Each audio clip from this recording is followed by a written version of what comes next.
બે ભેગા થયા છે ભાઈ. બ્લોગર ભેગા થાય એટલે હામાં ફોન જ ચાલુ થાય, બીજું કાંઈ ન હોય. ગરીબ માણસો પાસે નથી યાર બટકું.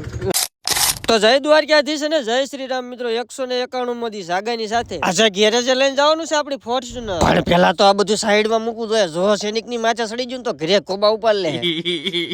ગેરેજે આવીને ધોઈ નાખી નાનકડે એમથી ગાડી. આ ગાડીનું નામ શું છે જરા કોમેન્ટ માં કહેજો.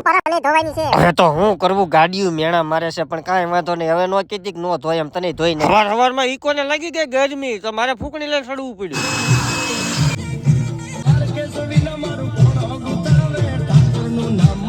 अच्छा ठीक है. ફાઇનલી ગીતને સાઈડ માં મૂકીને ધોઈ નાખે ઈકો ને હવે ધોવાની બોલેરો. ફાઇનલી બધું કામ પતાવ્યા પછી બે જાય જીસી ગળસવા અને એટલી જ વારમાં બોલેરો ધોવાની થઈ ગયો કમ્પ્લીટ. પણ આ ટ્રેક્ટર વાળા ભાઈ ગેરેજ સામું પાવડી લાંબી કરી. મને એમ થયું કે ગેરેજ નો ભરી લે. અને ફાઇનલી પછી ધોવાની થી આ કિયા ને આવી જાય આપણા ક્રિએટર મિત્રો સગા ભાઈ ધ સાગો.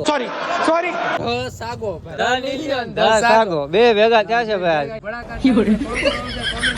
બ્લોગર ભેગા થાય એટલે હામાં ફોન જ ચાલુ થાય, બીજું કાંઈ ન હોય. યાર આવું ક્યાં કરો, અમારે ગરીબ માણસો પાસે નથી યાર બટકું. દેખાડવું પડશે કે બ્લોગર અમારે ના આવ્યા છે યાર. પણ મારો મગજ કેવો હાલે, વાતું સીધું કર્યા પછી રામ કર્યા બે યાર. બોલો ત્રીજા ક્રિએટર, બે ક્રિએટર હતા અને આ ત્રીજા ક્રિએટર આવ્યા છે. અને ફાઇનલી એક બાજુ બોલેરા વાળા ભાઈ બોલેરો હાથે રોતા હતા ને મેં હંતાને પાઈ દીધી સા. બોલો સા પાણી છે ને મફત ના પાય છે. હા તો ભાઈ નયનભાઈ ટેક કરજો ખાસ. અને ફાઇનલી શેવડી રાડુ ખાતા નીકળી જા ઘરે જવા માટે. તો ફાઇનલી મિત્રો આજનો દિવસ પણ થઈ ગયો છે પૂરો. ફરી પાછા મળીશું એક નવી મોજ મચી સાથે. લાઈક કરો, શેર કરો અને ફોલો કરો. અને આ ખાસ કોમેન્ટ માં કહેજો કે તમે હંતા શેવડી ખાધી કે નહીં.